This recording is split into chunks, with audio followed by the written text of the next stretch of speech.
Donc, merci à tous d'être là.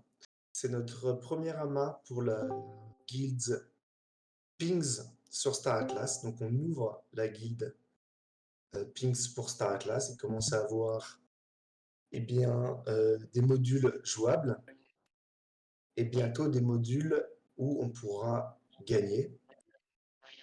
C'est un de nos plus importants paris et convictions dans la guilde de notre guilde Pings.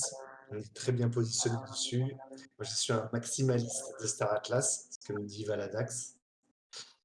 Euh, donc, on voulait, par ce qui s'est passé en décembre, c'est-à-dire les sorties des modules, les ventes de l'end, de Clemstake, il y a beaucoup d'actualités chaudes qui sont arrivées et beaucoup qui vont être en 2023. Donc, on va avoir besoin de ressources humaines, sans aucun doute.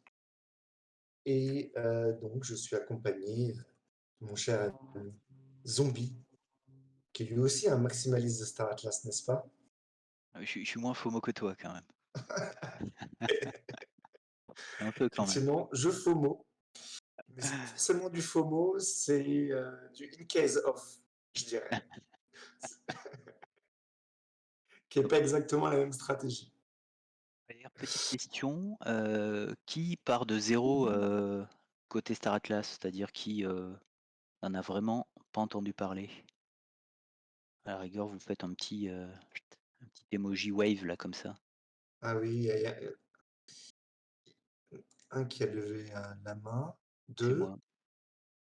Ok. ah oui, peut-être trois. Bon. Bon, on peut peut-être. Avant, donc côté découpage, on va essayer de passer rapidement sur un petit résumé de ce qu'est Star Atlas, hyper rapide, surtout pour ceux qui en ont assez peu entendu parler. Derrière, il y a quelques focus sur la roadmap jouable dont parlait Armor. Et un petit focus également sur les assets. Que c'est clair que Star Atlas, la particularité, c'est qu'ils ont créé des assets, des NFT dans tous les sens. Et c'est assez compliqué de savoir ce qui sert, ce qui sert pas, ce qui va servir à quoi, ce qui va peut-être servir à quelque chose, mais on ne sait pas encore. Combien ça coûte, vers quoi éventuellement, qu'est-ce qu'il faut pomoiser. Donc il y a il y a un petit focus là-dessus. Il y aura une petite démo également à la fin par le gamer du duo, qui n'est pas moi. Et puis après, on fera un vrai question, quoi. Un vrai question-réponse. Ça te va? Ça va tout le monde? Donc, petite intro un peu slideware. Déjà le titre, donc c'est la définition que donne Star Atlas de son futur produit, c'est-à-dire un grand jeu de stratégie, d'exploration spatiale, de conquête de territoire, de domination politique et plus encore, qui se veut un jeu online, massivement multijoueur et sans serveur. Alors le sans serveur est assez intéressant dans la mesure où ce qui, je pense, nous a plu déjà à la base, c'est le côté nativement Web3 de Star Atlas. Donc derrière un jeu assez design graphique qui semble un MMO assez classique, se cache une ambition blockchain qui est hyper large. Dans la mesure où ce que dit Star Atlas, c'est que potentiellement, la totalité des événements de jeu seront intégrés en temps réel dans la blockchain.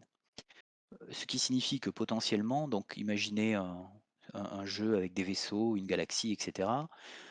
Potentiellement, tout mouvement d'un point A ou d'un point B, d'une façon ou d'une autre, va être dans la blockchain. C'est ce qui fait que globalement, ce jeu, il est quand même relativement, il est hyper ambitieux, il est novateur et hyper ambitieux. Derrière tout ça, jusqu'à que FTX ait des petits soucis, on va dire, la team SA avait d'énormes moyens et donc ils ont intégré dans le jeu la totalité du kit nécessaire à faire tourner un système économique complet. Donc une DAO, une DeFi, un market maker intégré, en plus des classiques tokens utilitaires Atlas et le token DAO, le Police. Côté gameplay, c'est c'est également intéressant dans la mesure où ça ratisse hyper large, à savoir c'est à la fois un jeu de stratégie, d'exploration, un jeu orienté rôle, on va le voir, un petit peu plus tard, il y a quand même des avec les typologies de vaisseaux, les typologies d'activités, il y a de quoi faire, à en avoir pour tous les goûts. C'est un simulateur de vol spatial, c'est à la fois du PvE et du PvP, le tout dans un graphisme qui est quand même hyper chiadé, et ça on le verra, à la fin, vu que c'est développé sur UE5. Donc voilà, c'est ce qui fait un petit peu l'intérêt du projet. Il ratisse large, il y en a pour tous les goûts et il est vraiment nativement Web3 sans sacrifier à la qualité graphique.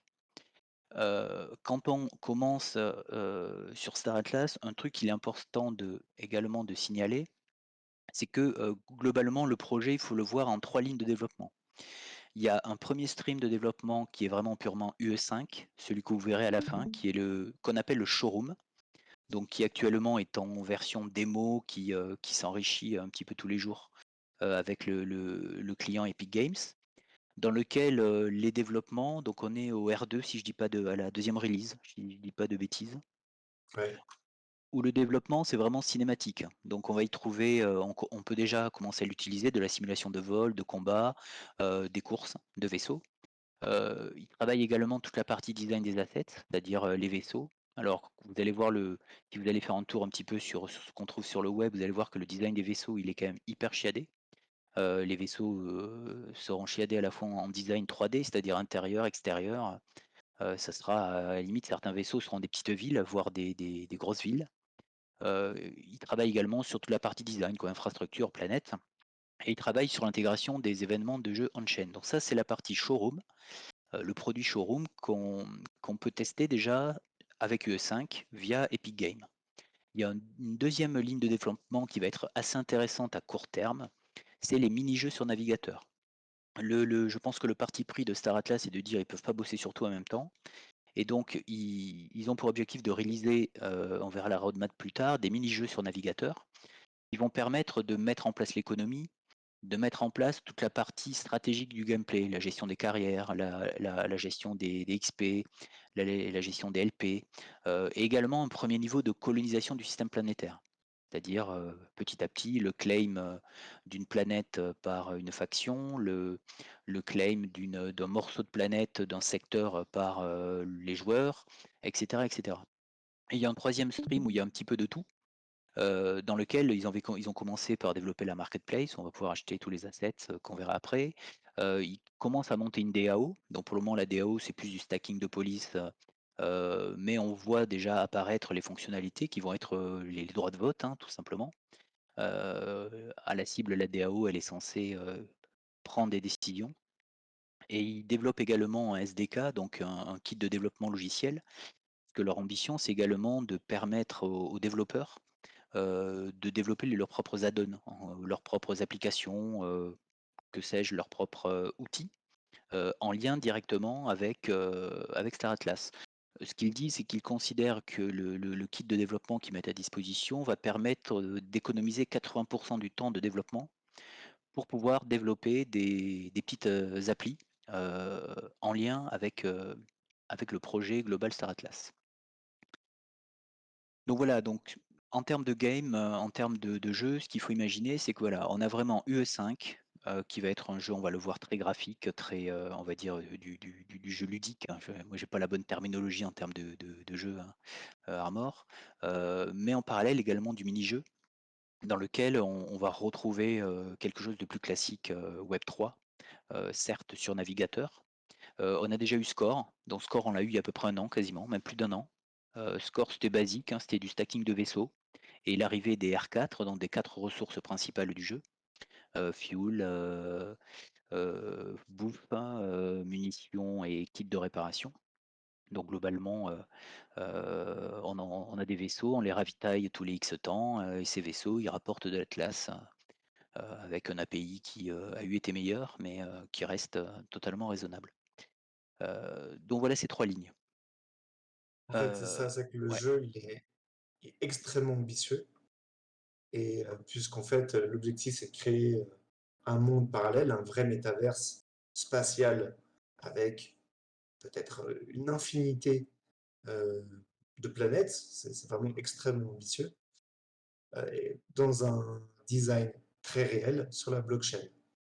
Et par cette ambition-là, ils disent que ça mettra 5-7 ans avant d'avoir quelque chose de final. Donc, très longue roadmap, et entre-temps, des modules pour nous faire attendre. Ça, c'est et très ambitieux, ça veut dire que tout ce qu'ils font est extrêmement qualitatif et extrêmement travaillé euh, pour ce qu'ils disent matcher avec les standards de Star Atlas. Donc, euh, moi, ce que je pense, c'est que s'il y a un métavers sur lequel il faut miser, si on est patient, c'est celui-ci. Donc, il y en aura pour ceux qui veulent investir, ceux qui veulent jouer en type FPS, ceux qui aiment l'économie, donc crafter, produire, miner, euh, donc récolter des ressources, revendre des vaisseaux, aussi côté commerce, puisqu'il va y avoir des lends, des ventes de commerciales. Donc, on imagine demain un Uber Eats peut-être dans le métaverse, donc quelque chose d'extrêmement ambitieux. Et pour ce faire, pour tenir une roadmap avec des modules. Donc là, on est au premier module jouable avec les races, les mini-jeux, les showrooms. Et donc, cette année, il va y avoir 2 nouveaux modules jouables. Et c'est pour ça qu'on a besoin de ressources humaines pour exploiter les ressources qu'on a, c'est-à-dire des vaisseaux. Un petit vaisseau peut être 1, 2, 3 personnes à l'intérieur, mais les gros vaisseaux, je crois que ça monte à une vingtaine. Donc, il faut, je ne sais pas, trois militaires au canon, 2 pilotes, etc., etc., pour pouvoir maintenir les vaisseaux et maintenir éventuellement eh bien, les raffineries, les usines de production, les usines d'énergie. Euh, donc, à la fois gérer l'armée, à la fois gérer la logistique, à la fois gérer les ressources. Donc, très ambitieux, et on va avoir besoin de capital. C'est pour ça que, de capital humain, c'est pour ça qu'on ouvre aujourd'hui la Geek Kings. Ce qu'on faisait auparavant, c'était plutôt d'accumuler des assets, donc il n'y a pas forcément besoin de joueurs. Là, ce que vous allez voir après, on a une belle flotte et les meilleurs lands du jeu. Donc on est prêt pour la guerre spatiale ces prochaines années. Donc là, Si on- tu Ouais, montres les assets, c'est ça? ouais, si on fait un petit focus sur les assets, parce qu'il y a vraiment une particularité Star Atlas, c'est que il y a une vraie complexité d'assets. Donc globalement, on trouve 4 typologies d'actifs. Donc la principale, c'est les vaisseaux. On va voir dans le détail. La seconde importante, c'est les structures. Et grosso modo, les structures, c'est ce qui va permettre les opérations de minage et peut-être même plus tard des opérations commerciales. Le troisième, c'est des collectibles. Donc là, il y a vraiment de tout. Il y a tout et n'importe quoi dans l'absolu. Donc on balayera un petit peu, mais à aujourd'hui, c'est grisé sur ma petite diapo. On ne sait pas vraiment quel impact ça va avoir sur le jeu, et on ne sait pas vraiment à quel moment ça va avoir de l'impact sur le jeu. Si on se focalise sur les vaisseaux, il y a 3 sujets qui sont importants sur les vaisseaux. C'est la spécialité.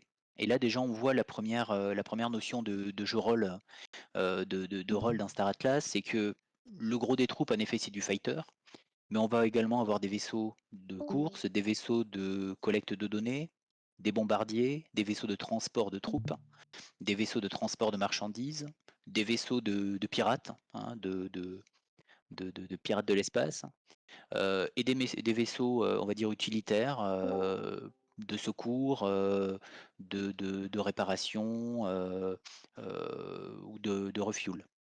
Et il y a dans le tas, il y a deux vaisseaux multirôles. Donc le petit chiffre en noir, c'est le nombre de vaisseaux qu'il y a par type de vaisseau. Le deuxième point important du vaisseau, c'est la taille. C'est-à-dire que ça part de XXS, qui sont les petits vaisseaux. Donc là, je vous ai donné des petites idées de prix pour que vous voyez le délire un petit peu du jeu quand même. Il faut un petit peu s'en rendre compte. Donc le plus petit taille de vaisseau, c'est le XXS. Donc ce temps-ci, on en trouve à peu près avec un petit peu plus de 2 dollars. Donc les vaisseaux XXS et XS, c'est les vaisseaux qui vont être les premiers à être utilisables dans le jeu navigateur, hein, dans le jeu qui va permettre de commencer à lancer des opérations de minage et des opérations de colonisation.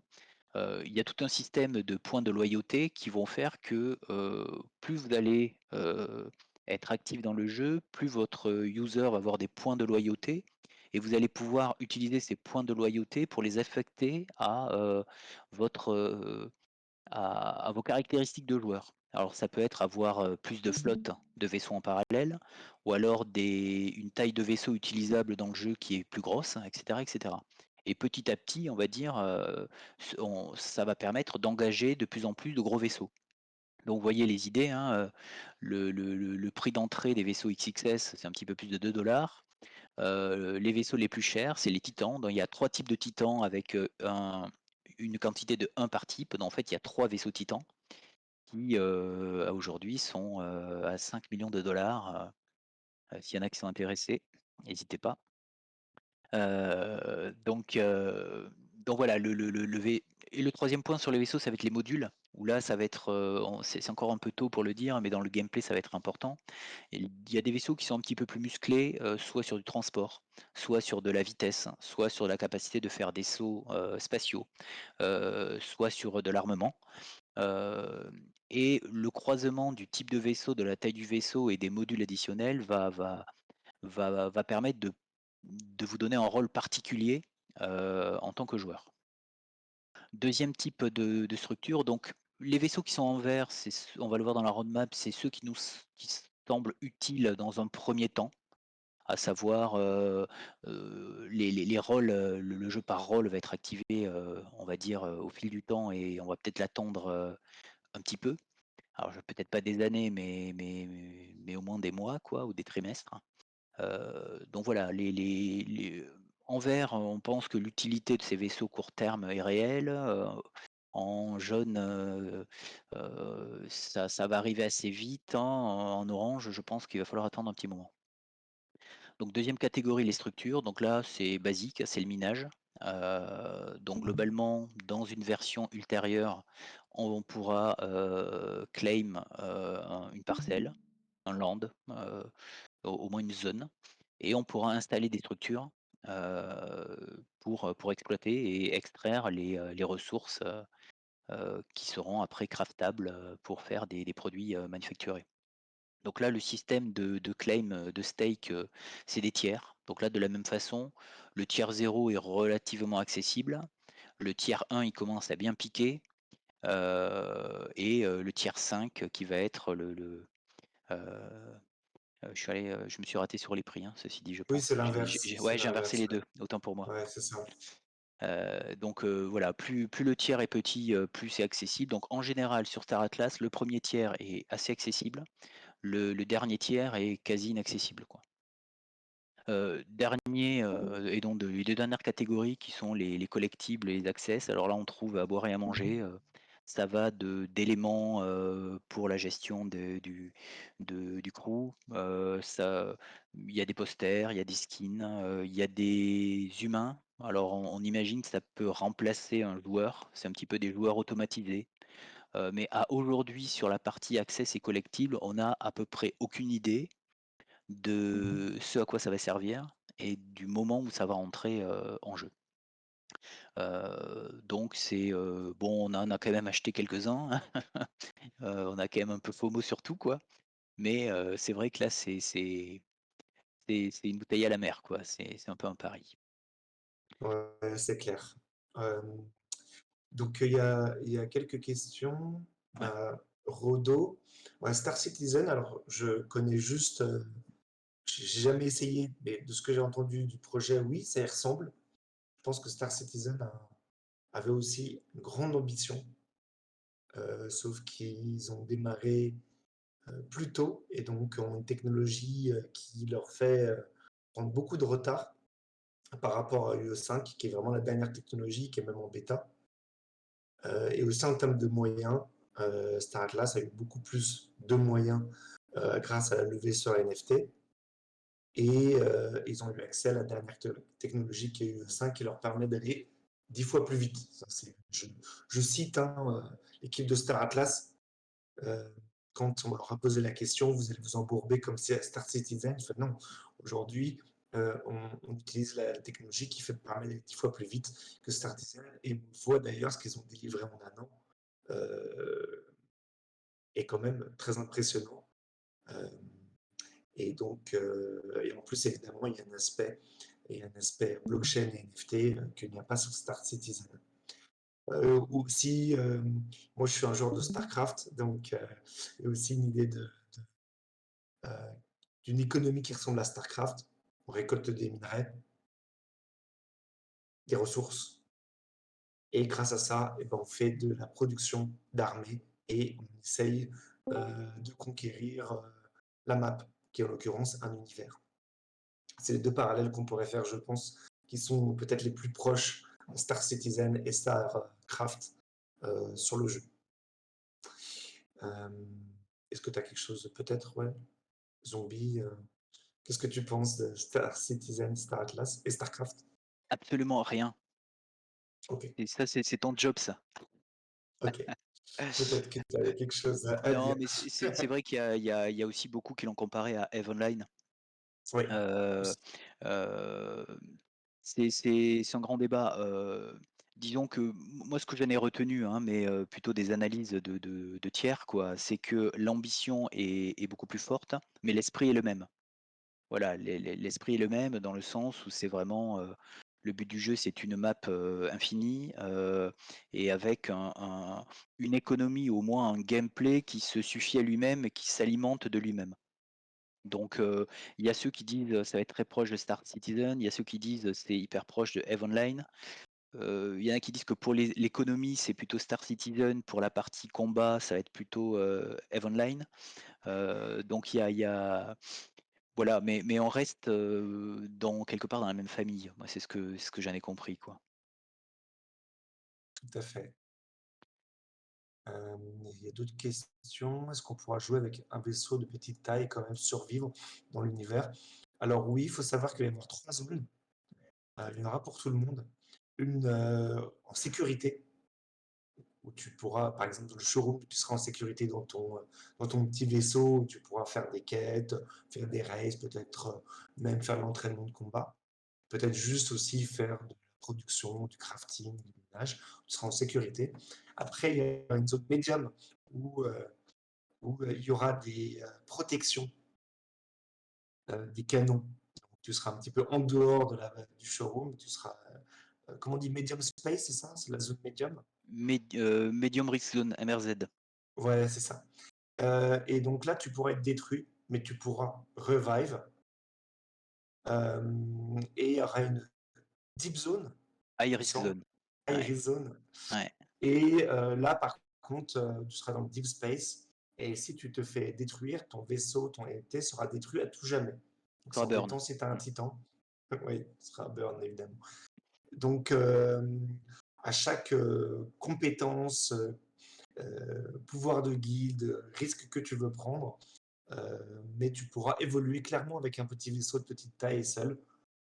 Mais il ne faudra pas essayer d'aller dans la Iris Zone, se frotter à des énormes vaisseaux tout seul. Voilà, Et le concept vraiment qui est mis en avant, c'est plus tu risques, plus tu gagnes. C'est-à-dire qu'il est clair que, ça pourrait être du play to earn, en zone, heu, sans risque ou en medium risque, mais le gain, potentiel sera bien plus important, en zone de risque élevé. Et c'est vraiment l'esprit du truc. c'est ça. Et il y aurait même, on voit dans la cinématique de Star Atlas, une planète éloignée, extrêmement riche en ressources. C'est ça un peu le narratif. Euh, Donc Ouais, Ouais, si la on se roadmap, vas-y. ouais, justement la roadmap parce que ça parle un petit peu des fonctionnalités, c'est intéressant. Donc, la première livraison vraiment qu'on a eue, en matière de mini-jeux sur navigateur, c'est date d'il y a, 1 an. C'est le stacking donc des vaisseaux et l'arrivée des R4, hein, et c'est là où on voit les points communs quand même avec, les autres jeux qu'on a cités, cette règle des 4 ressources de base. Donc à aujourd'hui, un vaisseau peut être stacké, un vaisseau rapporte de l'Atlas, hein, donc il ne rapporte pas énormément d'Atlas. Ces temps-ci, on est des API autour de 15-30%, bon, ce qui est nettement mieux que le livret A, même s'il est monté à 3%, hein. Mais voilà, ça a l'avantage d'exister.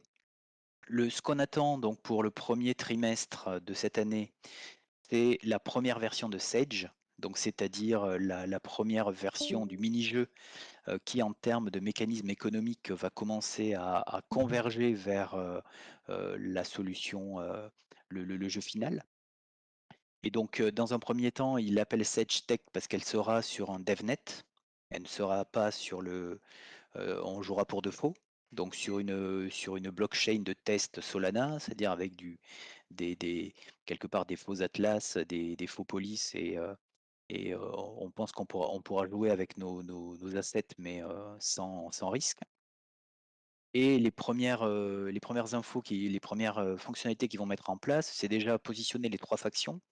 Alors, je ne sais pas si on l'a dit, mais il y a 3 factions principales, hein, les Muds, les Oni et les Usturs, qui sont 3 factions rivales. C'est pour ça que il faut choisir une faction en tant que joueur. Quand on connecte son wallet et qu'on crée son compte de joueur, on choisit une faction. Donc, c'est pas interdit d'avoir 3 wallets et 3 comptes de joueurs, mais attention, une bonne partie du jeu va dépendre du temps que vous y passez, et des XP et des LP que vous allez gagner. Donc, jouer sur 3 comptes, on pense que ça va être quand même relativement compliqué. Au moins, on va avancer 3 fois moins vite. On va voir les premières notions de création de flotte. Donc là, pour le coup, on pourra démarrer ce jeu avec un petit vaisseau et on n'aura pas le choix. C'est-à-dire que les calculs qui ont été faits, c'est qu'au mieux, on va pouvoir démarrer avec 3 flottes de XS, 3 flottes de un vaisseau XXS, ou alors une flotte d'un vaisseau XS.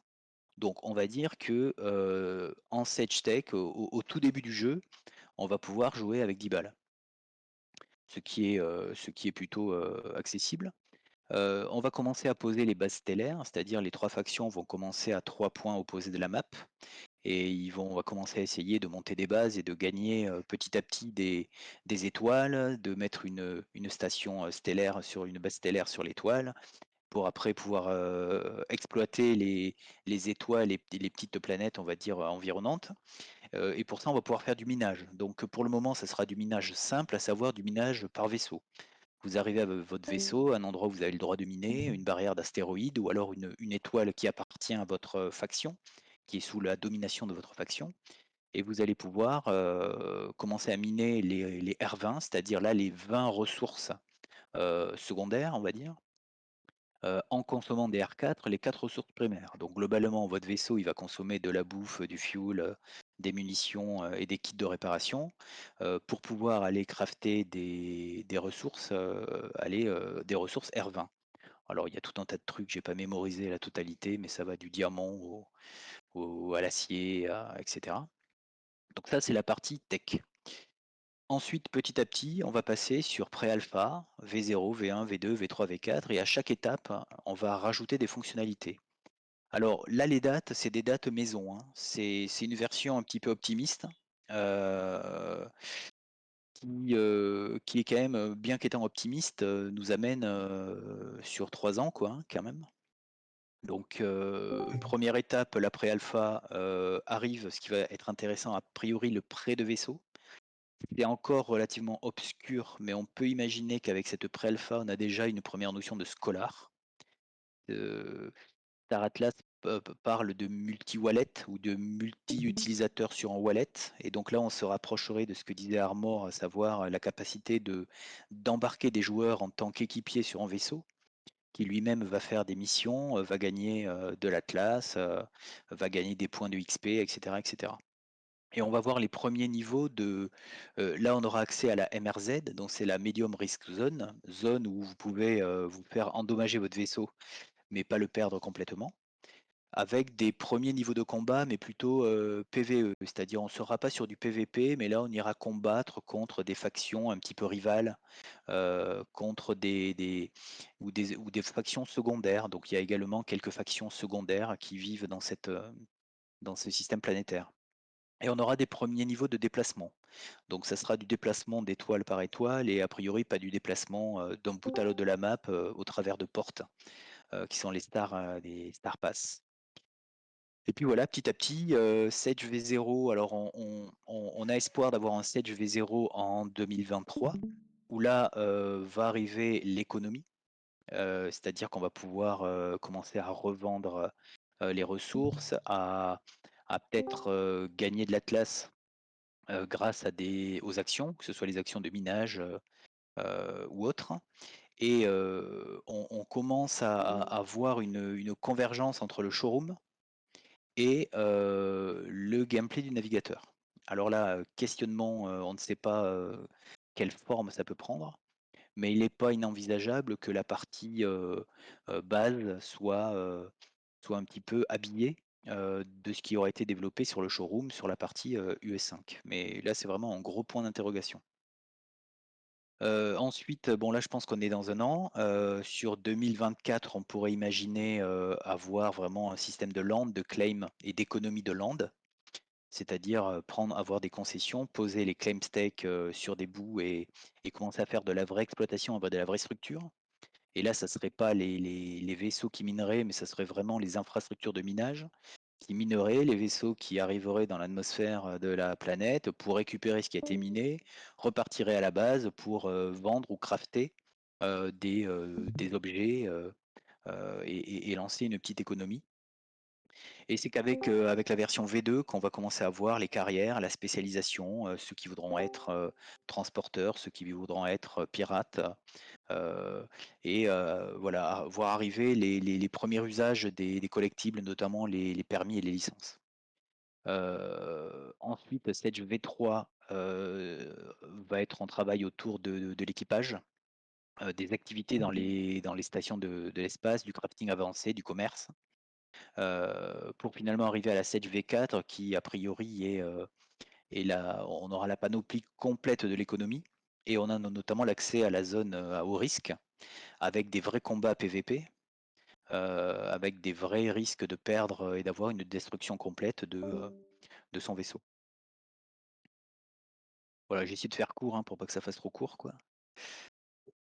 Et non, ce qui est intéressant, c'est que je trouve qu'on devrait avoir Scholar rapidement. Je pense que c'est une demande, à mon avis, de la communauté euh, pour aussi embarquer un maximum de joueurs entre les investisseurs et les joueurs. Donc, et c'est là où je pense que ça va prendre tout son sens, avoir un système de Scholar et d'un wallet sécurisé de guild, ce qu'ils sont en train de bâtir, ça va être le point clé, avec un jeu fun évidemment, c'est bien l'objectif, pour que ça prenne. Donc on espère en 2023, c'est ça? Ouais, ouais, on espère en 2023. Si je prends un petit peu les questions, alors, le vaisseau, soit il est en mission, soit il est docké à une station spatiale. Donc grosso modo, quand on ne joue pas, a priori, le vaisseau, il va être docké à la station et quand il est docké à la station, on ne peut pas, se faire attaquer, on ne peut pas perdre le vaisseau. Dans les premières versions, même quand le vaisseau est en train de miner, il ne peut pas a priori se faire attaquer. Par contre, s'il y a une attaque de la base de la planète, si la planète appartient à votre faction, vous pouvez miner dessus. S'il y a une attaque de cette planète et qu'une faction prend le lead sur la planète et vous et fout dehors, là pour le coup, vous perdez ce que vous avez miné et le vaisseau est obligé de partir. Donc là, potentiellement, le vaisseau peut être amené à défendre ou pas avec ses petits camarades la planète contre l'autre faction. Donc a priori, non, si le joueur ne joue pas, il ne se connecte pas, a priori, c'est que le vaisseau il est docké, donc il ne peut pas se faire détruire. Autre question, les factions apportent quoi? Ben, c'est un grand débat et c'est un grand débat qui reste un grand débat. Moi, ma philosophie, c'est que naturellement, pour équilibrer le jeu, heu, on a une sorte de trinité, quoi. C'est-à-dire, on a 3 factions qui sont antagonistes et qui naturellement, on ne peut pas avoir une guilde qui serait multifaction, qui puisse vraiment, prendre la main sur le jeu complet. Et le fait d'avoir 3 factions, ça fait qu'il va y avoir un équilibrage et il y aura toujours du 2 contre 1, qui fait que naturellement un équilibre va se faire pour pas qu'une faction ou même qu'une guilde qui se serait sur plusieurs factions puisse, vraiment faire une OPA sur le jeu. Mais c'est en gros débat, notamment chez les grosses guildes qui naturellement sont multifactions. Et notamment dans le choix de guildes, toutes les guildes, doivent faire un choix, peut-être pas tout début, mais de dire: «OK, est-ce qu'on part sur une logique multifaction ou est-ce qu'on part sur une logique monofaction?» Attendu qu'un joueur, on va dire qu'un wallet, ne peut être que monofaction. En sachant que Pings part sur la faction Muid, plutôt, qui est la faction humaine, euh, et qui est la plus forte pour le combat. Voilà. Après les autres, il me semble qu'il y en a une qui est spécialisée sur la technologie et l'autre sur peut-être sur la logistique. Est-ce que tu sais quels sont les points forts des deux autres? Heu, alors je l'ai plus en tête, hein. Ouais, je comprends pas. Ouais, l'une c'est la techno, la seconde c'est je crois que c'est le déplacement, si je dis pas de C'est ça. bêtises, la capacité de se déplacer, facilement dans l'espace, mais je dis peut-être une connerie, hein. Et aujourd'hui, Pings est mode parce que j'ai toujours été humain. Donc je veux pas jouer une autre race sur les jeux comme StarCraft ou Warcraft. Donc Donc je ne pour change pas de camp. pour répondre à Kawa, en effet, la roadmap parle de loan, de chips. Donc je pense qu'en effet, c'est la première étape du Scholar. Donc on n'en sait pas beaucoup plus, si ce n'est que Star Atlas bosse énormément sur, moi j'espère un multi-wallet de jeu intégré.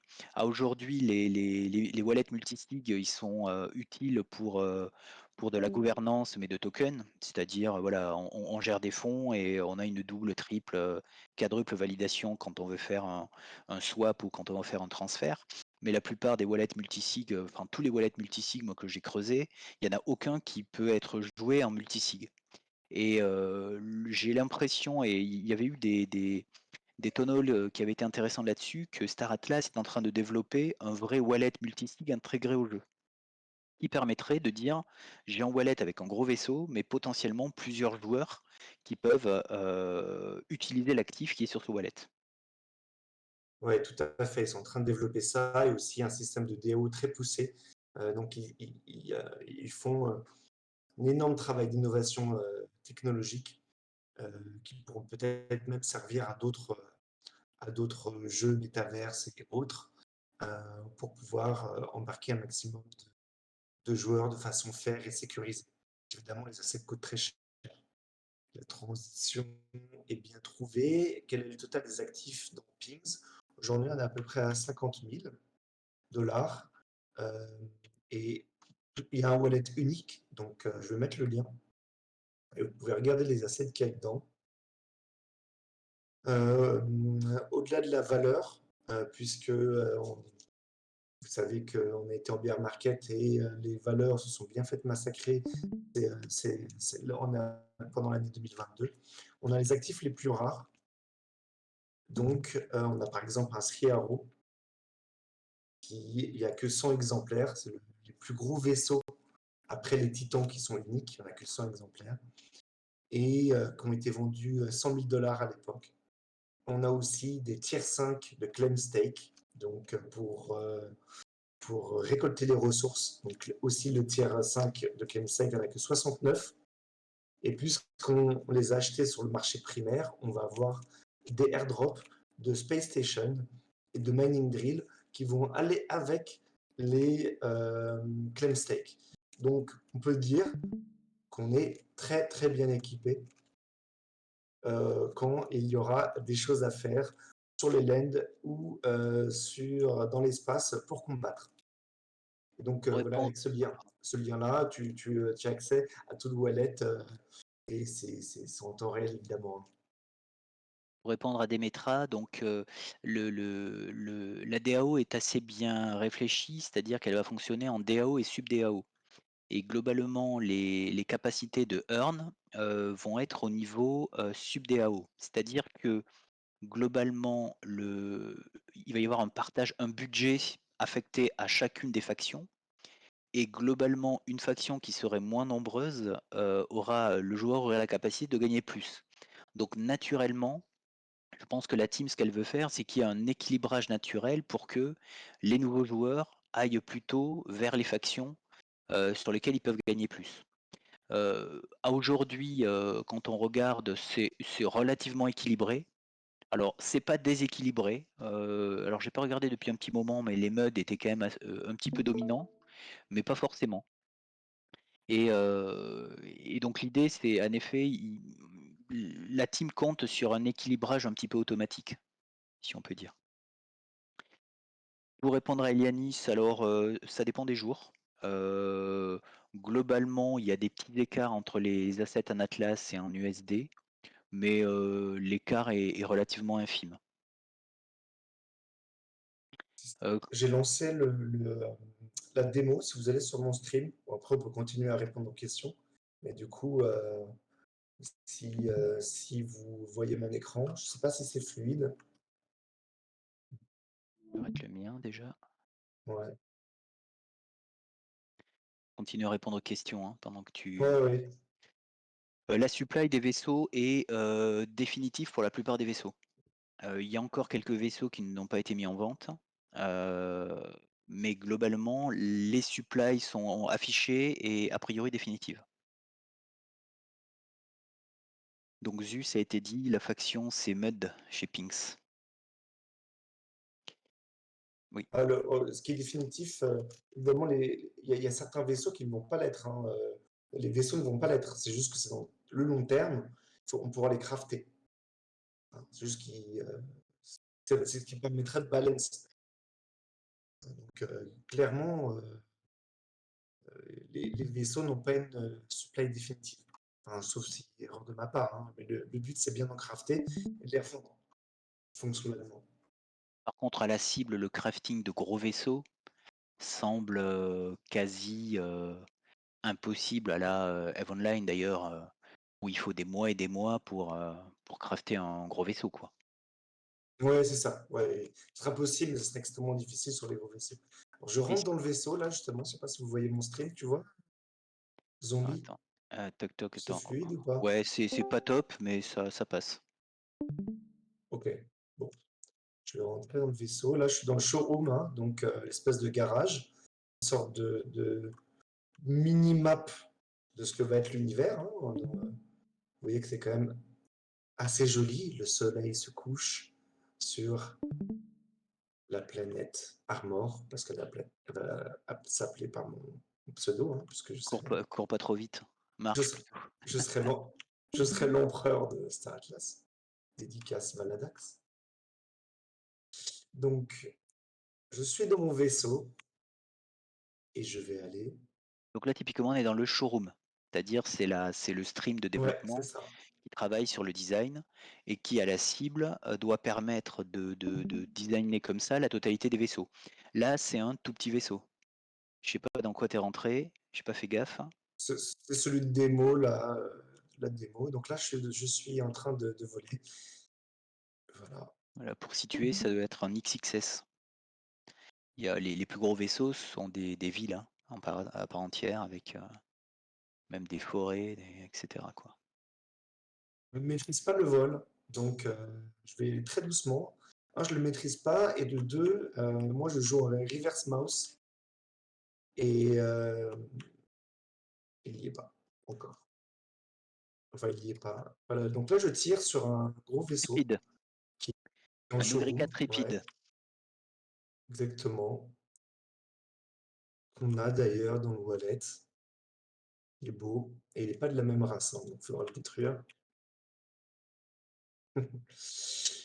Donc je vais essayer de prendre un peu. Si je prends une vitesse, je risque de vous donner un petit. Alors, Et encore, vous avez pas vu Je vais essayer l'atterrissage d'atterrir. encore. Là, il y a un autre vaisseau, là, hein. Comment il s'appelle celui-là déjà? C'est le vaisseau des pirates là, Ouais, ouais. un Vésus, non? Ouais, c'est ça. Ouais, Visis Umbrae. un Boé, ouais. On prend vite de la hauteur, hein, quand même. Je vais essayer de foncer sur lui. C'est quand même amélioré, hein, depuis la dernière fois. Tu Ouais, vois le ouais, droit là, moi tu je vais plus maîtrises l'assiette. doucement. Voilà. Je me redresse. Est-ce que je peux descendre? Je sais pas descendre. Moi, je mets les Oh, il y a rétros une question de à l'alcool l'atterreur comme qu'on a ça. raté. Peut-on espérer être en gain de valeur si on achète ou bien il y aura des mythes encore? Bah, avec Armor, on espère être en gain de valeur.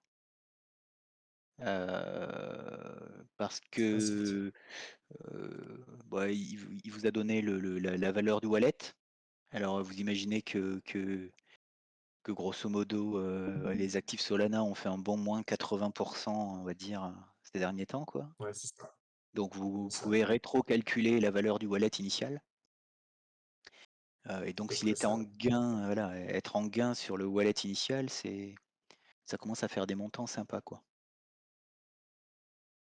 Ce qui Donc nous oui, a amorti, c'est le fait d'avoir un peu quand même des CA et d'avoir les Atlas. Mais clairement, entre l'ATH et une belle perte, et là, on est en train de remonter la pente, hein, depuis presque 2 mois. Et surtout, on est content de ce qui arrive. Donc, le sujet n'est pas de se dire est-ce que je vais gagner là à court terme, mais clairement de construire une communauté, une guilde et avoir une vision long terme avec ce jeu. On n'est pas du tout sur on va faire x100 dans un an. Peut-être, mais à mon avis, si on fait x100, c'est sur 5 ans. Voilà. Et en construisant une guilde, et en construisant une économie, et en ayant les meilleurs vaisseaux, et en ayant les meilleurs lands. donc pareil, je pense qu'à aujourd'hui, pour acheter des vaisseaux XXS ou XS, peut valoir le coup, parce qu'ils sont à des prix vraiment hyper bas, et c'est les premiers vaisseaux qui pourront tester le jeu. Donc je pense qu'il y a un effet sur les vaisseaux sont vraiment, alors ils sont pas leurs plus bas, ils sont un peu remontés, mais ils sont encore facilement décotés de 60% par rapport à leur prix de mise en vente, quoi. Euh, C'est ça. voilà, ça permet avec moins de 50 € de se payer un petit vaisseau sympa voilà, qui permettra déjà de jouer les premières semaines, mois, quoi, je pense. Donc il y a un petit coup à faire. Oui, là, clairement, c'est un dip, hein, soyons clairs. Par rapport à, là, on a un jeu jouable et qui bientôt sera, on pourra gagner. Et en plus, tout est à moins 60, moins 70%.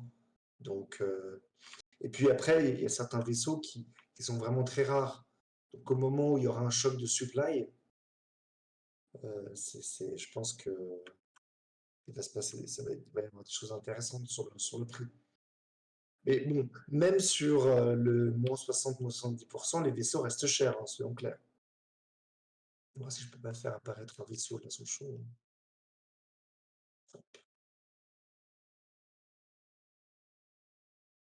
Ship paid. Alors, qu'est-ce que j'ai? Compatible. Le lobby, tiens, Oh. je sais pas si vous avez vu le film Bull Lobby, Ah oui, si tu remontes un peu, tu l'avais vu celui-là? il était au tout début. 7 chips. Attends.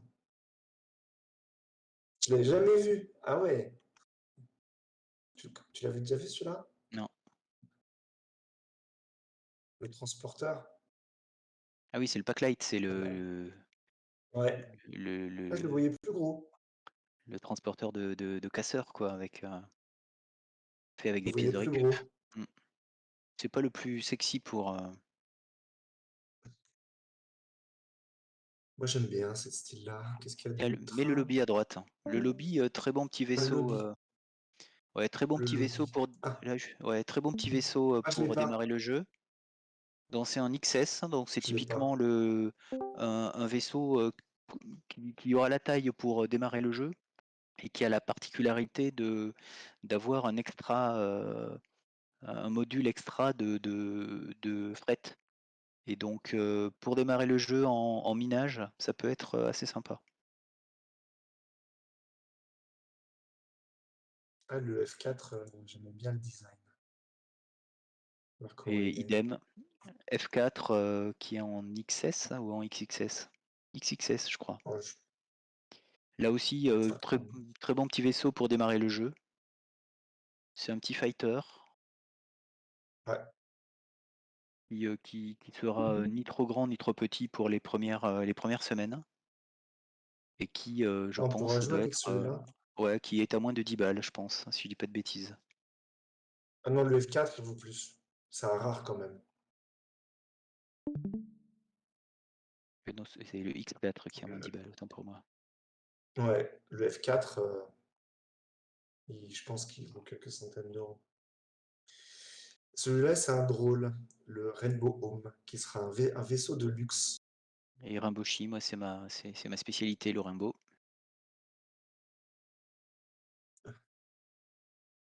J'en ai quelques exemplaires de celui-là. Voilà, une belle brique. Ça sera le vaisseau des gens riches. C'est pour ça qu'il faut en avoir, n'est-ce pas? Absolument. Il faut savoir que les Rainbows seront très difficiles à crafter. Alors, il faut savoir que chaque vaisseau est associé à un constructeur, et un constructeur est affilié à une faction. Donc, on a beaucoup de vaisseaux qui sont des vaisseaux, des MUD, des ONI ou des Ustur, mais il y a également des factions mineures qui ne sont pas jouables, hein. C'est juste des adversaires potentiellement dans le jeu, quoi, les adversaires typiques de PvE, euh, qui eux ont des capacités particulières. Et donc, et notamment les vaisseaux Rainbow sont fabriqués par une faction mineure qui vit dans le fin fond de la zone à haut risque et qui ont des capacités de déplacement particulièrement importantes par rapport aux autres. Et il est clair que c'est le genre de vaisseaux qui en plus seront très difficiles à crafter et qui prendront pas mal de temps au fil du jeu pour être craftés. Donc ça peut être un bon investissement également de ce côté-là.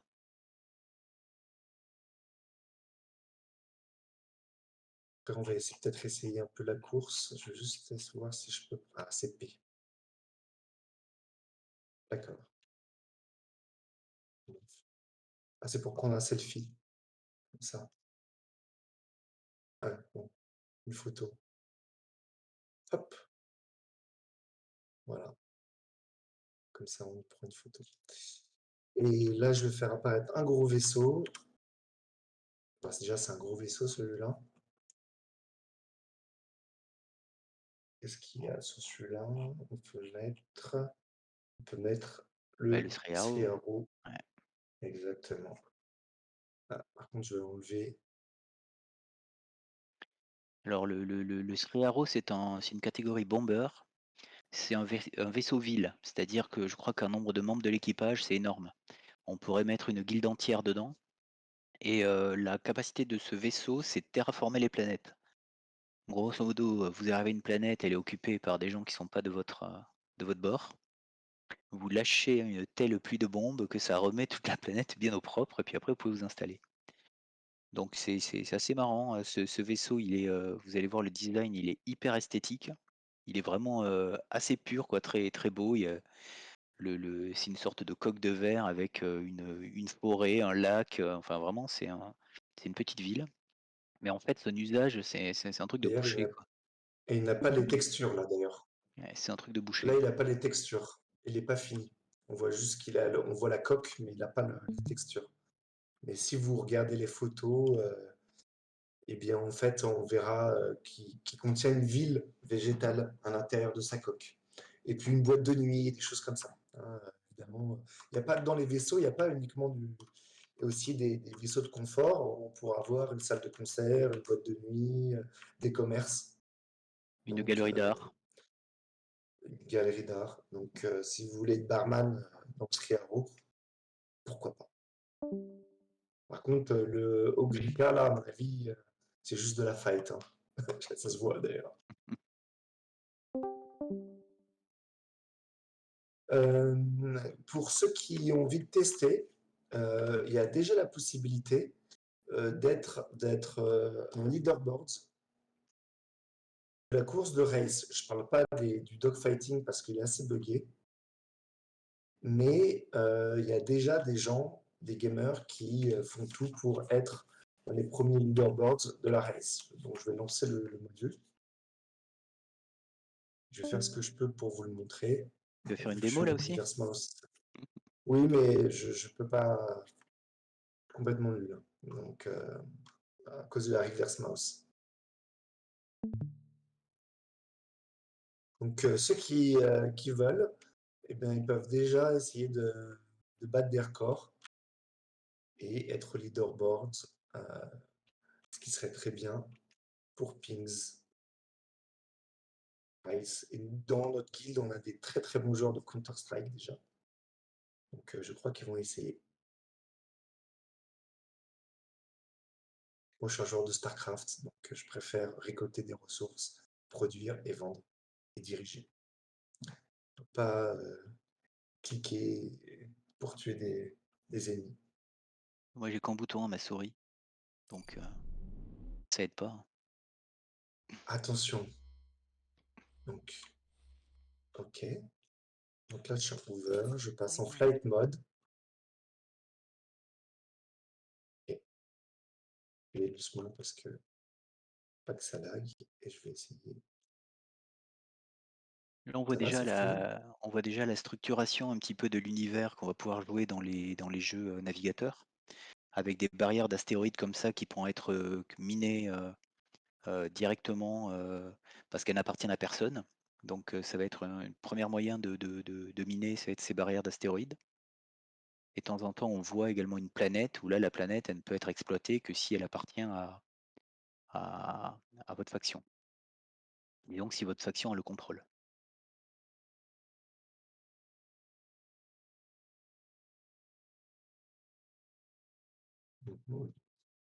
Voilà. Donc c'est pas moi qui ai fait le record, on est d'accord, hein.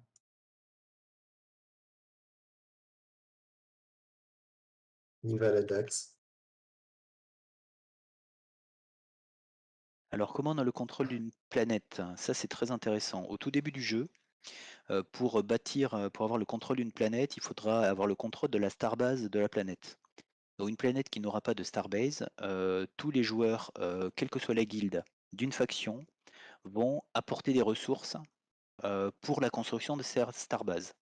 Sachant que au même moment, il pourrait y avoir plusieurs factions qui essayent de monter une starbase sur la même planète. Au tout début du jeu, on pense que ça ne sera pas possible parce qu'on va démarrer à des coins vraiment opposés. Par contre, la première faction qui aura réussi à collecter via les joueurs suffisamment de ressources pour bâtir la starbase gagnera le contrôle de cette starbase et toutes les ressources qui auraient été collectées par les autres guildes, les autres factions qui n'auront pas gagné la starbase seront burn. Donc il va y avoir un vrai enjeu au début et à mon avis un vrai travail collaboratif international au sein de la faction pour justement garder des starbases. Et à partir du moment où une starbase existe, elle peut être attaquée. Et de la même façon, une faction qui arrive à attaquer, à détruire et à faire baisser, on va dire, le niveau je sais pas si ça va être des XP ou d'énergie d'une starbase, va gagner cette starbase. D'ailleurs, on voit une planète là, hein. Alors, la terreur, la première étape, alors la première étape de cette année, non, je pense qu'on ne pourra pas gagner parce qu'on sera sur le DevNet. Mais par contre, si l'étape pré-alpha arrive, dès cette étape pré-alpha, en théorie, oui, on pourra gagner. Et on pourra gagner de l'Atlas, a priori, ou peut-être du Police. Mais pareil, c'est encore, on va dire, un petit point d'interrogation. Mais oui, avec les jeux navigateurs, l'objectif, en effet, c'est de lancer l'économie dès la pré-alpha. Et J'accélère. Regardez. voilà. Et on peut imaginer Ah, que la pré-alpha va arriver en 2023. Ouais, c'est vrai qu'il s'est amélioré. et pourtant, c'est inversé hein, pour moi. Mais bon, j'ai dit doucement. Ok, je peux recommencer du coup. Il faut que je revienne. Alors, pour les ressources, a priori, oui, il va y avoir des limites de transport.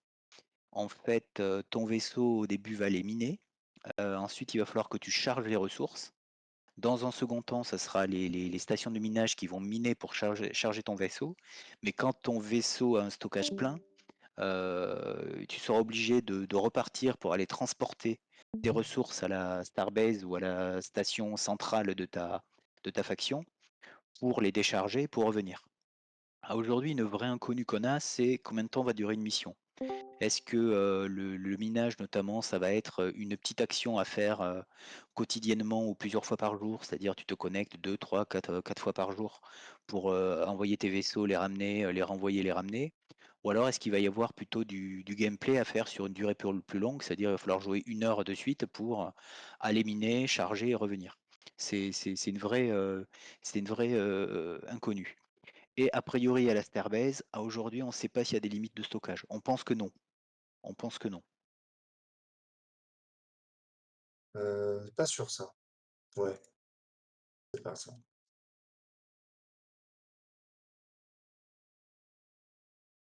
Voilà. Mais sachant qu'il y aura une marketplace, donc on pense que dans un premier temps, soit les ressources minées, tu les apporteras pour aider à bâtir une Starbase, soit tu pourras les vendre sur la marketplace, soit en effet les stocker comme en tant que token, quoi. On n'est pas sûr non plus que les R20 soient NFTisés. Alors les R4, c'est sûr, on les connaît, donc c'est vraiment des NFT, enfin des SFT, si je dis pas de bêtises. Non, c'est des NFT, je crois. Je pense pas que ce soit des Mais, SFT. Je sais pas. mais les R20, on ne sait pas trop.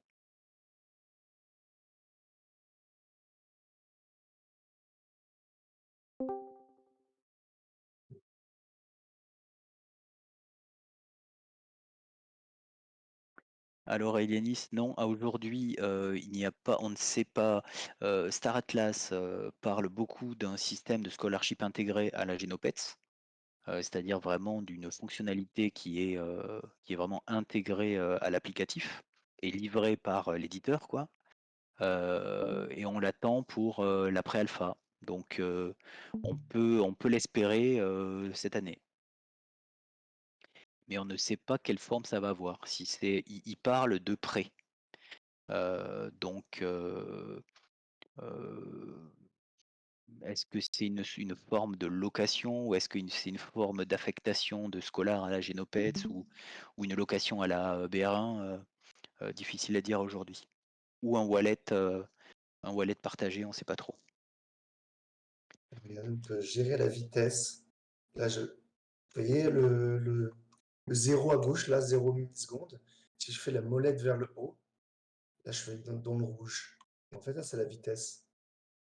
Donc, techniquement, je vais aller très vite là. Kawa, je pense que comme je disais, le budget minimal pour le tout début du jeu, c'est moins de 50 $. Après, on a du mal à juger d'à quelle vitesse on va acquérir les loyalty points et donc à quelle vitesse on pourra engager des vaisseaux plus gros ou plus de vaisseaux. En effet, si ça va très vite, bah, il faudra suivre en termes de taille de vaisseau et là, ça monte assez vite. Si au final, l'acquisition des loyalty points est relativement, on va dire, lente, on va pouvoir jouer avec des petits vaisseaux assez longtemps. Je pense que naturellement, on va pouvoir jouer avec des petits vaisseaux assez longtemps.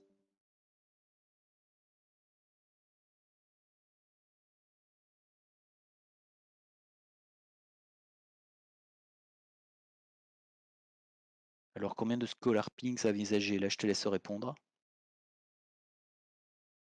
Arma. On a du mal à l'évaluer. On a du mal à l'évaluer. Parce que on peut avoir beaucoup plus d'assets par la fusion avec d'autres guides, d'autres communautés ou par la levée de capitaux pour acheter des nouveaux vaisseaux et des nouvelles structures. Et puisque un Sriaro doit y avoir une vingtaine de, de personnes pour le gérer, bah, ça peut aller très très vite. Je pense que les assets qu'on a en vaisseau, pas gigantesques non plus, bon, on est dans le top 100 des wallets, mais c'est quand même déjà des centaines de personnes pour gérer tous les vaisseaux, je pense. Hein. Donc ça peut aller vite. L'autre approche, en effet, ça serait d'investir dans beaucoup de petits vaisseaux. Donc moi, c'est plutôt l'approche que j'ai eue là un petit peu sur ces temps-ci parce que les prix sont assez accessibles. C'est-à-dire de j'avais plutôt éliminé moi mes petits vaisseaux parce qu'il faut savoir que le stacking c'est super chiant. Il faut se connecter quasiment tous les jours pour les petits vaisseaux pour refaire le plein et pour qu'ils continuent à ramener de l'Atlas quoi. Donc ça veut dire tous les jours, clac, c'est presque aussi chiant que Genopets quoi. Euh, et donc j'avais dégagé mes petits vaisseaux. Là, je suis en train de racheter pas mal de petits vaisseaux en me disant que quitte à les mettre en prêt sur des boîlettes, mais en me disant que le point d'entrée pour embarquer des joueurs qui ne sont pas équipés d'actifs va se faire peut-être par du petit vaisseau. Et là, quand on voit que les XXS, on les chope à 5 $, il y a peut-être un petit intérêt quoi, à en acheter une bonne poignée quoi. Mais voilà, ça, c'est le gros débat. Tout va dépendre de ce que la team il livre en matière de Scholar. Moi, c'est vrai que je le répète, je radote un petit peu. Le coup de génie de Genopets, qui n'a rien à voir en termes de projet, en termes d'ambition, mais c'est d'avoir fait l'effort de livrer ce que Stepen a promis pendant des années, c'est-à-dire un système de Scholar, mais de livrer vraiment une fonctionnalité de Scholar intégrée, sans transfert d'assets de wallet, et avec une répartition des gains automatique par contrat. Là, je trouve qu'il y a eu un vrai enfin, une vraie belle conception de la fonctionnalité.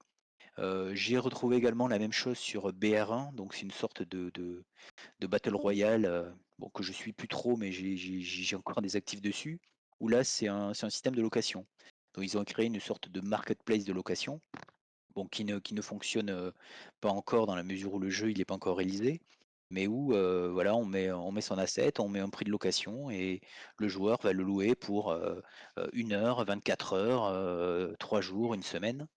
Et là, il va y avoir une rétribution de cette façon-là. Donc moi, j'attends vraiment avec impatience quelle approche va avoir Star Atlas, parce que pour moi, ça me semble majeur. Ça permet c'est vraiment ce qui permet d'équilibrer les investisseurs et les joueurs, ce qui permet de motiver des investisseurs, parce que clairement, si toi Armor, tu devais jouer avec ton Strearo tout seul et le rentabiliser, c'est injouable. Ça, c'est la machine, cette machine-là, le jour où elle rentre en jeu, il faut qu'elle soit au turbin 24/24, quoi, comme dans Ah Taxi, ouais, tu c'est sais, ça. avec le mec dans le coffre, tu vois. euh, donc, euh, il y a encore pas mal d'inconnus, quoi. Chaque fois qu'on aborde le sujet avec dans les TH, avec Star Atlas, les fonctionnalités qu'ils mettent en avant, elles font rêver. Par contre, en termes de capacité à les développer, c'est quand même méga compliqué, quoi. Méga compliqué, donc euh, on attend, quoi. On attend. C'est ça. C'est ça, ça va être. On a quelque chose d'ultra ambitieux et une énorme roadmap. Tout est très très alléchant. Mais c'est vrai qu'à chaque fois qu'ils ont délivré quelque chose, on n'a pas été déçus. On espère que ça va continuer comme ça. Et en tout cas, nous, on adore, quoi. Hein, on adore Star Atlas. Donc j'espère que vous aussi. Est-ce qu'il y a d'autres questions et, et voilà, je sais pas. Ah, et, Armor a Dites-moi, déjà tu as des raté questions? il a déjà raté le début du journal 20 h et ça le met pas de bonne humeur en général.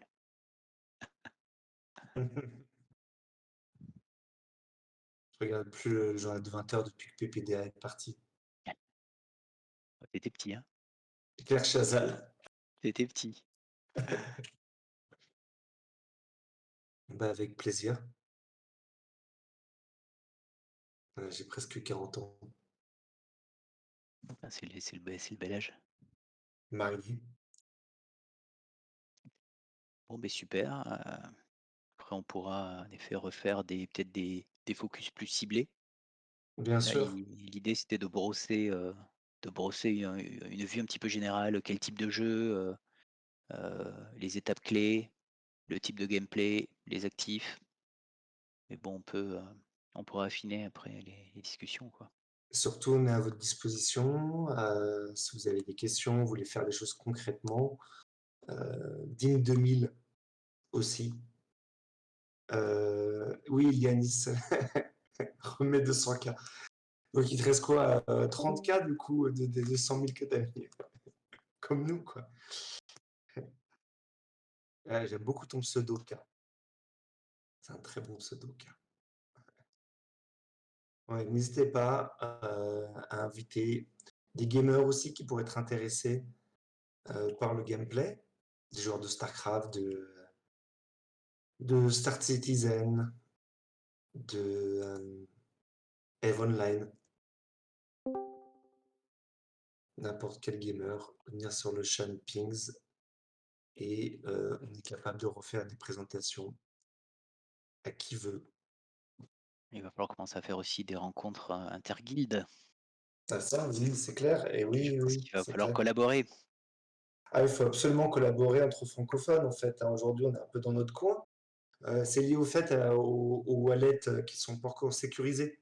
Donc c'est très difficile. La blockchain est utile pour pouvoir se faire confiance ensemble, hein. C'est pour ça que ça a été créé. Et se passer les tiers de confiance. Et au lieu d'être dans une banque où on met tous nos assets ensemble, et ben, et la blockchain et le multisig fonctionnera.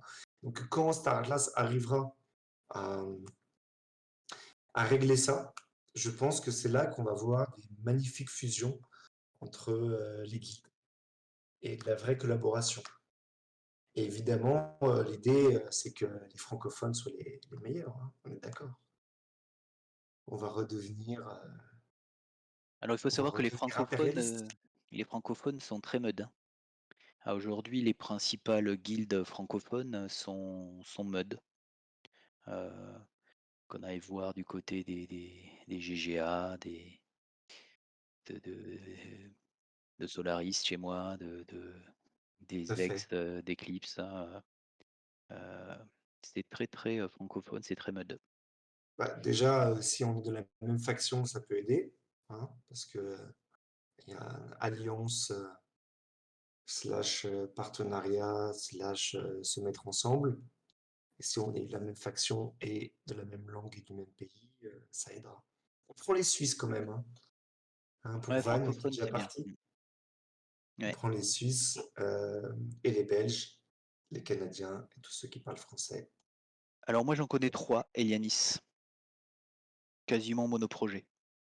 La plupart des guildes Star Atlas sont monoprojet, hein. C'est tellement, ça fait un an qu'on est sur le sujet. La plupart des guildes sont monoprojet. Donc c'est pour ça que pour moi, côté Pinks, il va falloir travailler un peu les alliances, Ouais, parce que c'est un projet qui bouffe pas mal. ouais. Donc Que Pings est multi-projet. ouais. Voilà. Et même va au-delà, en fait, du play to earn, puisqu'il s'agit de valoriser la communauté avec le monde réel et les marques. Mais ça, c'est un autre sujet.